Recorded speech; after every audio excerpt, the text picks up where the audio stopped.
रजनी अपनी दादी और 5 साल के बेटे के साथ रहती थी। रजनी का पति रवि पिछले 2 साल से हत्या के आरोप में अपने पिता के साथ जेल में बंद था। पति के चले जाने के बाद रजनी अकेली हो गई। पति के बिना उसका मन नहीं लगता था। वो अक्सर अपनी दादी के सामने रोती रहती थी। रजनी के पति के कुछ दोस्त जो कि जेल से उसकी खबर लाकर रजनी को देते थे, उनमें से एक दोस्त से रजनी आकर्षित हो गई। जल्दी उनकी सेटिंग हो गई और चोरी छुपे मिलने लगे। रजनी काफ़ी समय से जिस्म की प्यासी थी। अपनी भूख मिटाने के लिए रजनी उसे अपने कमरे में रात को बुलाने लगी। वह शख्स रात को उसके पास आता और सुबह होने से पहले ही वो वहाँ से निकल जाता। इस खेल के बारे में किसी को पता नहीं था। एक रात दादी ने शीला को पराये मर्द के साथ मस्ती करते देख लिया। उस रात कुछ ज़्यादा ही उतावली थी। इस चक्कर में कमरे का दरवाज़ा बंद करना भूल गई।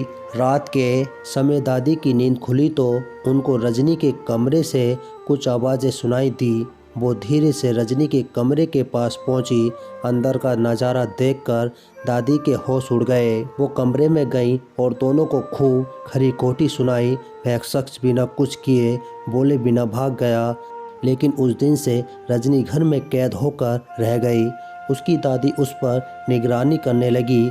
रजनी अपने प्रेमी से मिलने के लिए तड़पने लगी। उसने दादी की नज़रों से बचकर निकलने की बहुत कोशिश की पर निकल नहीं पाई। अब रजनी को बहुत गुस्सा आ रहा था। उसने दादी को ख़त्म करने का प्लान बना लिया। एक दिन दादी ने रजनी से चाय मांगी।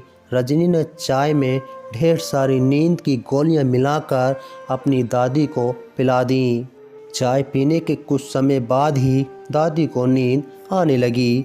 वो अपने कमरे में सो गई। दादी के सोते ही रजनी ने तकिया से दबाकर उसकी हत्या कर दी।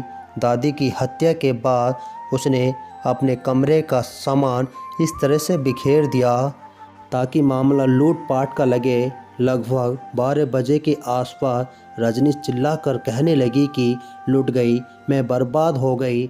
ऐसी आवाज़ सुनकर मोहल्ले वाले इकट्ठे हो गए। पुलिस भी वहां पर पहुंच गई। रजनी ने पुलिस को बताया 7 लोग आए थे। वो मेरे पति के दोस्त बताकर घुस गए। चली गई। जब तक मैं चाय बनाकर वापस आती तब तक वो 5 अलमारी से सोना निकालकर और दादी को गला दबाकर मार चुके थे। मैं जैसे ही किचन से बाहर आई उसने मेरे सिर पर मार दिया और भाग गए। रजनी ने ये कहानी पुलिस को सुनाई। पुलिस ने अंदर तक की जानकारी ली तो वो झूठी निकली। उसकी वजह से रजनी शक के घेरे में आ गई। उसके बाद रजनी से खूब पूछताछ की। वो हर बार अपना बयान बदल रही थी। पुलिस ने सख्त पूछताछ जाकर अपना गुनाह कबूल किया। पुलिस ने डांट पूछ की तब जाकर अपना गुनाह कबूल किया। उसने बताया कि दादी हमें अपने प्रेमी से मिलने नहीं दे रही थी क्योंकि उनका पति 2 साल से जेल में बंद था। वो अपने आप को संतुष्ट के लिए प्रेमी को घर बुलाती थी पर दादी मिलने नहीं देती थी, इसलिए मुझे मजबूरन ये काम करना पड़ा। तो दोस्तों, आपको हमारी ये कहानी कैसी लगी प्लीज़ कमेंट में ज़रूर बताना। मिलेंगे आपको इसी तरह की कोई एक कहानी के साथ। जब तक के लिए जय हिंद, जय भारत।